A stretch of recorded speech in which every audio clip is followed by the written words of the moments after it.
नमस्कार। कृषि समाचारों के आज के अंक में आप सभी का स्वागत है। सबसे पहले नजर आज की खास खबरों पर। किसानों के मदद के लिए खुद आगे बढ़े प्रधानमंत्री। इस बार महंगा होगा आम का भाव। बेमौसम बारिश से किसान हुए बेहाल। गन्ने की खेती पर मंडरा रहा पायरीला का प्रकोप। बुंदेलखंड किसानों को तिल की खेती के लिए मिली राहत। और आयुर्वेदिक फसलें उगाकर किसान ले सकते हैं अधिक मुनाफा। अब कृषि समाचार विस्तार से। प्रधानमंत्री नरेंद्र मोदी ने प्राकृतिक आपदा के कारण गंभीर संकट में फंसे किसानों को उबारने की कमान अपने हाथ में ले ली है। एक उच्च स्तरीय बैठक में ये फैसला लिया गया है कि अगले 3 साल तक किसानों से कर्ज की किश्त और ब्याज नहीं लिया जाएगा। इतना ही नहीं, किसान खरीफ की फसलों के लिए नया कर्ज भी ले सकेंगे और पुराने कर्ज का भुगतान सिर्फ 4% की ब्याज दर पर कर सकेंगे। इसके अलावा बेमौसम बारिश से खराब गेहूं की खरीद के नियमों में भी ढील दी गई है। फलों के राजा आम का स्वाद इस बार लोगों की जेब पर भारी पड़ सकता है। ऐसा कहना है बाजार पर नजर रखने वाली संस्था the associated chambers of commerce and industry in India यानी एसोचैम का। एसोचैम के कृषि शोध विभाग ने आम पर विस्तृत अध्ययन कर mango anxiety on production and export front report जारी की है, जिसमें इस बार कम उत्पादन और तेज भाव होने का जिक्र किया गया है। इस बार राज्य में आम उत्पादन में 50% की कमी आने का अनुमान है। केंद्रीय उपोष्ण बागवानी अनुसंधान के निदेशक के मुताबिक इस बार बारिश और कम तापमान रहने से फल जम नहीं पाया, इसलिए उत्पादन में कमी आनी तो तय है और कमी से भाव ऊंचा रहने की संभावना भी है। केंद्रीय कृषि मंत्री के अनुसार बेमौसम बारिश और ओलावृष्टि ने देश के कई राज्यों में प्रभावित फसल का आंकड़ा 85 लाख हेक्टेयर से दोबारा बढ़कर 90 लाख हेक्टेयर पार कर सकता है। केंद्र सरकार ने इसके पहले 113 लाख हेक्टेयर में फसल नुकसान के आंकड़े जारी किए थे, जिसे बाद में कृषि मंत्रालय द्वारा दोबारा बदलकर 85 लाख हेक्टेयर किया गया था। 3 राज्यों से केंद्रीय टीम नुकसान का जायजा लेकर आई है, जिसके बाद नुकसान का आंकड़ा फिर से 93.5 लाख हेक्टेयर तक पहुंच गया है। अन्य राज्यों में भी जब केंद्रीय टीमें जाएंगी तो आंकड़ों में फिर बदलाव की संभावना बन सकती है। गन्ने की पत्ती का रस चूसने वाले सबसे घातक कीट पायरीला का प्रकोप उत्तरी बिहार के बाद अब पूर्वी और मध्य उत्तर प्रदेश में भी फैल गया है। इस कीट के आक्रमण के चलते पहले से ही बेमौसम वर्षा और ओलावृष्टि से नुकसान झेल रहे किसानों की मुश्किलें और बढ़ गई हैं। पायरीला कीट गन्ने के लिए सबसे घातक इसलिए माना जाता है क्योंकि ये कीट गन्ना उत्पादन और उससे जुड़े सह उद्योगों को बुरी तरह प्रभावित करता है। ये पत्तियों का रस चूस लेते हैं, जिससे प्रकाश संश्लेषण की क्रिया बाधित हो जाती है और गन्ने का विकास रुक जाता है। पायरीला कीट की संख्या बहुत अधिक हो जाने की दशा में मोनोक्रोटोफास, क्यूनालफास और एसीफेट दवा का छिड़काव भी पत्तियों पर कर सकते हैं। प्रदेश सरकार ने बुंदेलखंड के किसानों को तिल की खेती के लिए बड़ी राहत दी है। अभी तक इन किसानों को 20 रुपए किलो अनुदान मिलता था। इसके अलावा प्रदेश सरकार भी अपनी तरफ से 80 रुपए प्रति किलो तक अनुदान इन किसानों को देगी। ये सुविधा 10 साल पुरानी किस्म के लिए भी देय है। इस सहायता के चलते बुंदेलखंड के किसान ज्यादा बड़े क्षेत्रफल में तिल की खेती कर पाएंगे। अगर 2015-16 में ये योजना सफल होती है तो इसी पैटर्न के आधार पर आने वाले सालों में भी इसे लागू किया जाता रहेगा। राष्ट्रीय कृषि एवं ग्रामीण विकास बैंक यानी नाबार्ड की ओर से कृषक क्लबों का गठन करके किसानों को परंपरागत फसलों के अलावा बेहतर लाभ देने वाली अन्य फसलों की खेती करने को प्रोत्साहित किया गया है। मिली जानकारी के मुताबिक अब दर्जनों किसान सुगंधित पौधों की खेती करने लगे हैं। New national institute of agriculture and environment ने अनेक गांवों में अश्वगंधा, सतावर, सफेद मूसली, तुलसी आदि फसलें उगाने के लिए किसानों को प्रेरित किया है। इंस्टीट्यूट के डायरेक्टर के मुताबिक किसानों को परंपरागत खेती से कुछ अलग हटकर थोड़ी थोड़ी भूमि पर आयुर्वेदिक औषधीय पौधों को लगाना है। इससे किसानों को कम लागत से ही अच्छा मुनाफा हो सकता है। इसके साथ ही आयुर्वेदिक औषधियों की खेती से पर्यावरण संरक्षण को भी बढ़ावा मिलता है। किसान भाइयों, आइए अब जानकारी लेते हैं प्रदेश की प्रमुख मंडियों के औसत मंडी भावों के बारे में।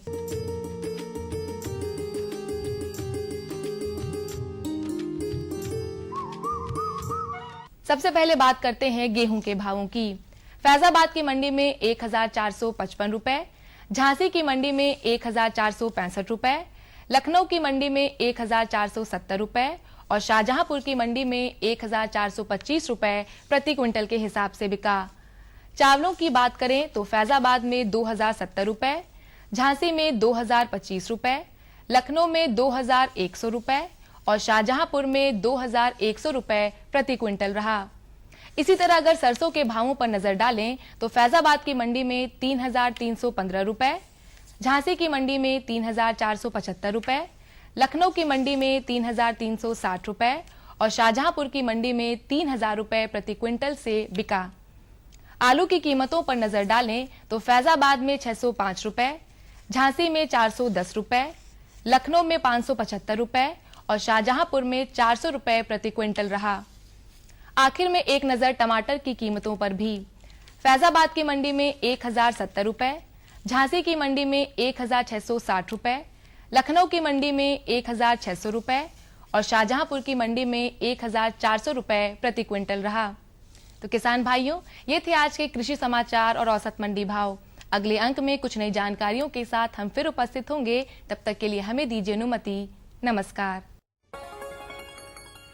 और बताओ। बस। अरे ये क्या भैया जी, बस इतनी सी रासायनिक खाद? किसानी छोड़ रहे हो क्या? किसानी नहीं, नादानी छोड़ रहे हैं। मिट्टी की जांच कराई है। अब तो लालाजी जितनी जरूरत है उतने ही उर्वरक खेत में डालेंगे। हाँ, किसान भाई आज ही अपने जिले की नजदीकी भूमि परीक्षण प्रयोगशाला में मिट्टी की जांच जरूर करवाएं और मिट्टी में पोषक तत्व, नमी व पौधे के विकास को देखते हुए केवल जरूरत के अनुसार ही पोषक तत्व डालें। और हाँ, मिट्टी में गंधक, जस्ता, बोरोन जैसे सूक्ष्म पोषक तत्वों का पता लगाना भी न भूलें। उर्वरक और जैविक खाद के सही उपयोग से भूमि का उपजाऊपन बनाए रखें, उत्पादकता बढ़ाएं, खर्चा घटाएं और बहुमूल्य विदेशी मुद्रा बचाने में भी सहयोग दें। और हाँ, धीमी गति से नाइट्रोजन उपलब्ध कराने वाले उर्वरकों जैसे नीम लेपित यूरिया को प्राथमिकता दें और यूरिया का पत्तों पर छिड़काव करें। अरे वाह, तू तो सचमुच समझदार हो गया रे। अधिक जानकारी के लिए संपर्क करें जिला कृषि अधिकारी या किसान कॉल सेंटर। अम्मा खाना दे दो ना। सबर कर गोलू, अभी दाल नहीं गली है। तू फिक्र ना कर गोलू की अम्मा, अब की बार अपनी दाल खूब गलेगी। क्या मतलब जी? अब की बार NFSM के तहत दाल की पैदावार को बढ़ाने के तरीकों को दिखाने के लिए देश में 1000 क्षेत्र चुने गए हैं, जिसमें हमारा इलाका भी आ गया है। पर इससे हमें क्या फायदा? हमें 5 एकड़ खेती के लिए खाद और कीटनाशक के अलावा बढ़िया बीजों की एक मिनी किट भी मिलेगी। इतनी दाल का करेंगे क्या जी? अरे भगवान, सरकार ने दलहन का समर्थन मूल्य भी खूब बढ़ा दिया है और इनकी खरीद का भी पूरा इंतजाम कर लिया है। इससे आमदनी बढ़ेगी और फिर हमारा गोलू अच्छे स्कूल में जाकर के कृषि वैज्ञानिक बनेगा। हाँ शामू भैया, सरकार कह रही है पूर्वी भारत में भी दूसरी हरित क्रांति आएगी। अरे ये तो पंजाब और हरियाणा में हुआ था, यहाँ तो अनाज की पैदावार अब भी कम है। सरकार की बातों में कुछ तो दम होगा। आखिर यहाँ बारिश 3 गुना होती है। चलो वैज्ञानिक का नंबर मिलाते हैं। अरे वाह, आ गए। नमस्ते सरपंच जी। हाँ भाई, उपजाऊ जमीन की कीमत को पहचानो। जरूरत है सिर्फ सही किस्म और तकनीक अपनाने की। पूर्वी भारत में सरकार कम गहरे नलकूप और बोरवेल के निर्माण के लिए सहायता दे रही है। लेकिन सरकार से और मिलेगा क्या? भरपूर मदद, जमीन की तैयारी से लेकर फसल की कटाई तक तकनीकी सलाह। 1000 हेक्टेयर के सैकड़ों क्षेत्रों में चावल और गेहूं के खास प्रदर्शन भी चल रहे हैं। अरे वाह, फिर तो हमारे खेत भी लहला उठेंगे। क्या ये सपना सच होगा? हाँ जरूर, पूर्वी भारत अब हरित क्रांति का अग्रदूत होगा। आओ हम सब मिलकर कदम बढ़ाएं।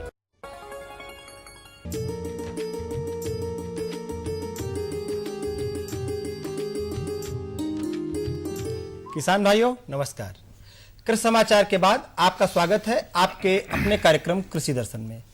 किसान भाइयों, जैसा कि आप जानते हैं कि आज के दिन हमारे कार्यक्रम का सजीव प्रसारण होता है और अपने इस कार्यक्रम के माध्यम से किसान भाइयों की समस्याओं का समाधान तुरंत फोन के द्वारा अपने विशेषज्ञ के माध्यम से कराते हैं। अब आपको यह जिज्ञासा होगी कि आज हम किस विषय पर चर्चा करने जा रहे हैं। किसान भाइयों, जैसा कि आप जानते हैं कि रबी का सीजन समाप्त हो चुका है और जायद का सीजन प्रारंभ हो चुका है, तो आज इसी संबंधित है हमारा आज का विषय कि जायद की फसलों में सामयिक कार्य। इस विषय संबंधित कोई समस्या है या कोई जानकारी लेना चाहते हैं तो आप हमें फोन कर सकते हैं। उठाइए कागज और कलम, लिखिए हमारा फोन नंबर है 0522-2205756। हमारा अगला नंबर है 0522-228-8698। हमारा टोल फ्री नंबर है जिस पे आप निःशुल्क बात कर सकते हैं 1800-180-5233।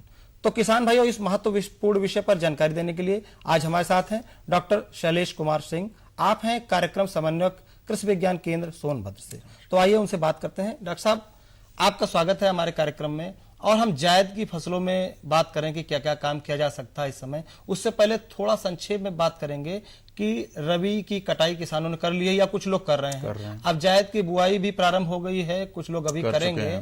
तो बीच में जो हमारी मृदा है उसका स्वास्थ्य अच्छा रहना चाहिए फसल उत्पादन के लिए। तो मृदा स्वास्थ्य के बारे में संक्षेप में जानकारी चाहिए। बहुत सही कहा आपने। किसान भाइयों, देखिए हमारी रबी की जो फसल खड़ी थी उसमें काफी नुकसान हुआ है। मौसम के कारण जलवायु परिवर्तन हुआ है, उसके कारण काफी फसल को नुकसान हुआ है। तो इसकी भरपाई हम कुछ जायद से कर सकते हैं, कुछ जायद में फसलें लेके। लेकिन जायद की फसल ले रहे हैं या ले चुके हैं, या कुछ किसान ऐसे होते हैं कि जो गेहूं की कटाई के बाद सीधे खरीफ में कुछ फसलें लेते हैं।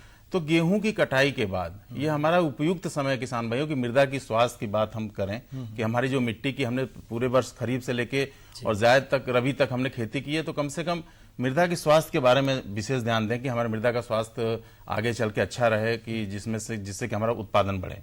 तो प्रमुखता से क्या करना चाहिए? हरी खाद बोनी चाहिए? मृदा प्रमुखता से तो सबसे पहले किसान भाई ये करें कि मिट्टी की जांच कराएं। ये उपयुक्त समय है किसान भाइयों कि आपकी मिट्टी के अंदर किस चीज की कमी है या किस चीज की अधिकता है, इसको जानना बहुत जरूरी है। इसको जानने के लिए आप अपने यहाँ मिट्टी की जांच अवश्य कराएं। मृदा की जांच पहला काम है कि आप अपने खेत के चारों कोनों से, मतलब 1 मीटर अंदर मेड़ से अंदर छोड़ के और चारों कोनों से और एक बीच से आप मिट्टी का नमूना लेकर, और नजदीकी जो कृषि विज्ञान केंद्र है या कृषि रक्षा इकाई है, आप वहां पर नमूना ले जाकर और अपने मिट्टी की जांच करा लें। और उसमें जो बताया जाए, जो संस्तुत उर्वरक आपको बताया जाए, उसके अनुसार आप उसमें उर्वरक का प्रयोग करें। जी। आगे बात करेंगे। एक किसान भाई हमारे साथ जुड़ रहे हैं, बनारस से हैं। Hello hello hello hello. हाँ सर। हाँ भैया, नाम बताएं अपना। हमारा नाम है सर वीरेंद्र कुमार यादव, मेरे पिता का नाम दशंधर यादव है। बस वीरेंद्र जी बताइए, क्या जानना चाहते हैं आप? ऐसा करें कि अगले सीजन में जो इस गेहूं के बाद क्या होगा कटाई? गेहूं के बाद क्या होगा? के बाद देखिए, आप गेहूं की कटाई कर चुके हैं जी, गेहूं की कटाई कर चुके हैं, तो ये उपयुक्त समय मूंग की बुआई करने का। आप मूंग की बुआई कर दें, और जिसका बुआई का समय अभी 10 अप्रैल तक है, 10 से 15 अप्रैल तक बुआई का समय है। इसको आप इसको बुआई कर सकते। अभी मतलब थोड़ा सा विलंब हो गया है क्योंकि बरसात हो गई थी, मौसम थोड़ा खराब हो गया था, तो किसान भाई इसको थोड़ा सा आगे तक ले सकते हैं मूंग को। थोड़ा सा लेट थोड़ा सा लेट हो गया है, समय तो है लेट हो चुका, लेकिन बरसात अभी जो हो गई है तो मौसम की वजह से किसान भाई थोड़ा सा अब इसको आप ले सकते हैं मूंग को, जिसमें आप नरेंद्र मूंग 1 है या सम्राट है या मालवी जागृति है, इन प्रजातियों का आप चयन कर सकते हैं। और 15 से 18 किलोग्राम बीज आप प्रति हेक्टेयर के दर से आप ले लें, इसकी बिजाई करें, जो कि आपको 10 से 12 कुंटल प्रति हेक्टेयर पैदावार आपको मतलब उड़द की हमारे किसान भाई बुआई कर सकते हैं। मूंग की बुआई कर सकते हैं। उड़द का समय निकल चुका है। उड़द का समय निकल चुका है, तो मूंग की बुआई किसान भाई कर सकते हैं। तो इन प्रजातियों को जो आपने बताया, उनका प्रजातियों का चयन करें। और ध्यान रखें आप कि बोने से पहले बीज शोधन और बीज उपचार आप अवश्य करें। इसके बारे में हम बात करेंगे डॉक्टर साहब, बीज शोधन, बीज उपचार के बारे में थोड़ा संक्षेप। आपने मृदा स्वास्थ्य बताया कि मृदा की जांच करा लें। हमारे किसान भाई कुछ परंपरागत तरीके बहुत दिनों से करते आ रहे हैं। इस जो समय बचता है रबी और जायद या रबी खरीफ के बीच में, एक किसान भाई जुड़ गए हैं हमारे साथ बाराबंकी से। हम आगे बात करेंगे इस विषय पर। Hello hello hello hello. हाँ सर, नमस्ते। मैं नंद सुरु मिश्रा हूँ, बाराबंकी गांव बसौली पड़ता है। हाँ जी बताइए। पुकार हमें दीजिए संतुलित आहार। मैं जानना चाहता हूँ कि हमारा धान की रोपाई हो चुकी है, तो हमें कौन सा खाद उसमें डालना चाहिए जिससे जो है धरती को नुकसान हो, हमारा फसल भी बढ़िया हो। धान की रोपाई हो चुकी? लगता फोन कट गया। उनकी बात में समझ नहीं पाया। वो कह रहे हैं कि धान की रोपाई हमारी हो चुकी है, इसमें कौन सा खाद डालें, कौन सा अच्छा फसल पैदा हो। गर्मी में भी कुछ किसान भाई जिनके पास पानी की सुविधा है वो धान की रोपाई कर ले रहे हैं और दो उसकी क्रॉप ले लेते हैं, फिर जाके जुलाई के बाद भी एक क्रॉप ले ले रहे हैं। तो देखिए, अगर आपने मिट्टी की अगर जांच कराई है तो मिट्टी की जो मैंने पहले बात कही उसमें अगर आपको संस्तुत उर्वरक दिया गया है, संस्तुत उर्वरक बताया गया है, तो उसके अनुसार आप उसका प्रयोग करें। नहीं तो नत्रजन, फास्फोरस और पोटास 150 किलो, 80 किलो, 60 किलो के पर लेकर आप इसका प्रयोग कर सकते हैं। नत्रजन और फास्फोरस पूरा और पूरा पोटास और प्लस आधा नत्रजन जो है आपने रोपाई के समय करना है, और शेष जो 2 नत्रजन बचता है उसको 2 बार टॉप ड्रेसिंग के रूप में आप इसको प्रयोग करें। टॉप ड्रेसिंग के रूप में बाकी बची हुई नाइट्रोजन। और अगर जिंक की कमी के कहीं लक्षण दिखते हैं तो आप जिंक सल्फेट का भी प्रयोग कर सकते हैं, उसमें 20 से 25 kilogram zinc sulphate per hectare की दर से। डॉक्टर साहब, मृदा सुधार के बारे में बताया, मृदा स्वास्थ्य अच्छा होना चाहिए, इसके बीच में एक होता है हरी खाद की बुआई। बहुत बढ़िया आपने प्रश्न किया। किसान भाई देखिए, ढैंचा के हरी खाद की बात करेंगे डॉक्टर साहब। एक किसान भाई बस्ती से जुड़ रहे हैं, फोन लाइन पे हमारे साथ हैं। हेलो हेलो जी सर, बताएं। जी बताइए, क्या जानना चाहते हैं, नाम बताएं अपना। सर हमारा नाम रोहन है, हम उत्तर प्रदेश के बस्ती जिले से बोल रहे हैं सर। जी जी जी बिल्कुल, समस्या बताएं। सर हम तुलसी की खेती के बारे में जानना चाहते हैं, उसके लिए कैसी जलवायु उपस्थित होनी चाहिए। तुलसी की खेती? जी सर जी। देखिए, तुलसी की खेती की जलवायु जानना चाहते हैं। देखिए, आप बस्ती के हैं, बस्ती के जलवायु उपयुक्त है। जो मेडिसिनल प्लांट, हमारे मेडिसिनल प्लांट किए जाते हैं, चाहे तुलसी हो, चाहे अश्वगंधा हो, चाहे सर्पगंधा हो, जितने भी हमारे मेडिसिनल प्लांट किए जा रहे हैं, चाहे लेमन ग्रास हो, सिट्रोनीला हो, पामारोजा हो, जो सघन पौधे हैं। लेकिन अगर आप, बेहतर होगा कि लखनऊ में सीमैप है, central institute of medicine and aromatic plant, सघन औषधि पौध संस्थान है, उनके पास अच्छी प्रजातियां हैं तुलसी की और भी औषधि पौधों की। तो अगर आपको अच्छी प्रजाति का चयन करना है, अच्छी मतलब प्रजाति लेकर आपको बुआई करनी है, तो आप वहां से संपर्क करके वहां से बीज ले सकते हैं और जिससे आप अपनी खेती कर सकते हैं। सीमैप में संपर्क करके अच्छी जानकारी लेकर अच्छा बीज मिल सकता है, प्राप्त हो जिससे अच्छी खेती कर सकते हैं। आप हरी खाद की बुआई का समय चल रहा है, इस समय किसानों को तुरंत बो देना चाहिए। बिल्कुल सही। क्या सुझाव देना चाहिए? देखिए किसान भाइयों, धान की रोपाई के पहले हमें हरी खाद को पलट देना है खेत में, जिससे कि हमारे जो धान की फसल में जो हम नत्रजन का प्रयोग करते हैं वो कम से कम हमारे इसकी वजह से नत्रजन का प्रयोग कम हो सके। तो इसके लिए किसान भाइयों ये उपयुक्त समय है कि आपने गेहूं की कटाई कर ली है, खेत खाली है, अगर आपके पास उर्द मूंग आपने लिया हुआ है या मूंगफली बोई हुई है या सूरजमुखी लिया हुआ है, इसके अलावा अगर आपका खेत खाली पड़ा है तो उसमें आप ढैंचा हरी खाद के रूप में 50 से 60 किलोग्राम ढैंचा प्रति हेक्टेयर के दर से आप हरी खाद के रूप में प्रयोग कर सकते हैं। और जब ये फसल किसान भाई 40 से 45 दिन की हो जाए तो आप इसको पलट दीजिए खेत में। मतलब इसकी बिजाई आप ऐसे समय करें कि आपकी रोपाई से 10 से 12 दिन पहले इसकी पलटाई हो जाए, कि जब आप इसकी पलटाई कर देंगे तो पलटाई करने के बाद ये खेत में सड़ने लगेगा और सड़ने के बाद फिर आप उसमें जो है धान की रोपाई करेंगे। तो जो हमारी खरीफ में जो मैं धान की फसल ले रहे हैं उसमें हमको नत्रजन डालने की आवश्यकता कम पड़ती है, क्योंकि काफी 20 से 25 किलोग्राम नत्रजन, जो 30 किलोग्राम नत्रजन हमको ढैंचा के द्वारा प्रति हेक्टेयर प्राप्त हो सकता है। डॉक्टर साहब, हरी खाद की बात हो गई, किसान हैं सत्यनारायण जी हैं फोन लाइन पर हमारे साथ। हेलो हेलो नमस्कार सर जी। नमस्कार जी, कहाँ से बोल रहे हैं आप? जी मैं बोधरा से छोटा से बोल रहा हूँ सर जी। कहाँ से? मेरे को जिला चूरू है सर। चूरू राजस्थान। जी बताइए बताइए। जी जैसे कटाई बिटाई सारी हो गई है तो अब मैं बिजाई करना चाहता हूँ सर। किस चीज की? आप बताइए। जैसे नरमा तो बो दिया है मैंने, और जैसे जमीन खाली पड़ी है तो मैं क्या बुआई करना चाहता हूँ और क्या बीज सकता हूँ जैसे मैं अच्छी पैदावार ले इसको? तो आप मूंग बो सकते हैं, मूंग की बिजाई कर सकते हैं। अगर आपके चूंकि राजस्थान, अगर आप मूंगफली का बीज आपके पास मिल जाए तो गर्मी की मूंगफली भी इस समय बुआई हो रही है, जिसका भी समय करीब करीब चल रहा है। आप गर्मी की बिजाई भी कर सकते हैं मूंगफली की, और मूंग का उपयुक्त समय मूंग की बिजाई आप कर सकते हैं, जिससे कि आप जो आपका खेत खाली है वो खरीफ की बिजाई से पहले आप उस खेत का प्रयोग कर सकते हैं। बीज की ये फसल ले सकते हैं। बीज की फसल आप ले सकते हैं। 2-3 ऑप्शन है इनके पास। और दूसरा चीज, आप ढैंचा की भी खेती कर सकते हैं, जिससे कि आपके खेत में ऑर्गेनिक मैटर की भी उपलब्धता बढ़ेगी और जीवाश्म की मात्रा बढ़ेगी, और जिसके साथ साथ आपको मतलब नत्रजन की प्राप्ति जैविक से हो जाएगी। जैविक द्वारा नत्रजन की प्राप्ति हो सकती है। तो आप ढैंचा की बिजाई कर सकते हैं। डॉक्टर साहब, एक किसान और हमारे साथ जुड़ रहे हैं, बरेली से फोन लाइन पर हमारे साथ। हेलो हेलो जी, नाम बताएं अपना। नरेंद्र कुमार। नरेंद्र जी क्या जानना चाहते हैं आप, बताइए। नरेंद्र जी पौध कितने टाइम डालने चाहिए? क्या चीज? पौध किस चीज की पौध? किसकी? धान की पौध रोपाई किसके बारे में? धान की पौध तैयार करनी, नर्सरी डालनी है, इसके बारे में। देखिए अभी तो नर्सरी का समय नहीं है। नर्सरी का समय तो आपका मई लास्ट में या जून में आएगा। और आपकी बरेली से बोल रहे हैं जी। तो आपकी देखिए ऐसा है कि अगर आपके पास पानी की सुविधा है, आप मोटा धान लेना चाहते हैं तो मोटे धान की नर्सरी डालिए। आप जल्दी धान पकने वाला लेना चाहते हैं, नरेंद्र 97 है, नरेंद्र 118 है, आप उसको लेना चाहते हैं, या नरेंद्र 359 लेना चाहते हैं, या इस तरह की बासमती आप लेना चाहते हैं, तो या आपके यहाँ जल भराव का क्षेत्र है तो जल भराव का क्षेत्र है तो जल मगन या जल प्रिया, इस तरह की वैरायटी आप लेकर और नर्सरी डाल सकते हैं मई के महीने में, मई लास्ट में। दूसरा चीज कि आप जिस खेत में नर्सरी डाल रहे हैं उस खेत को ठीक तरह से तैयार कर लें और बीज को भिगोकर 24 घंटे बीज को भिगोकर और उसको शोधित करके ही आप नर्सरी डालें। और चूंकि धूप उस समय तापमान बहुत रहता है, इसलिए जो खेत का पानी है उसको आप समय समय पर बदलते रहें, जिससे ताजा पानी ताजा पानी लेते हैं, जिससे कि हमारा जो बीज है जो जम रहा है उसको नुकसान न हो। डॉक्टर साहब बनारस से एक किसान भाई हमारे साथ फोन लाइन पर हैं। हेलो।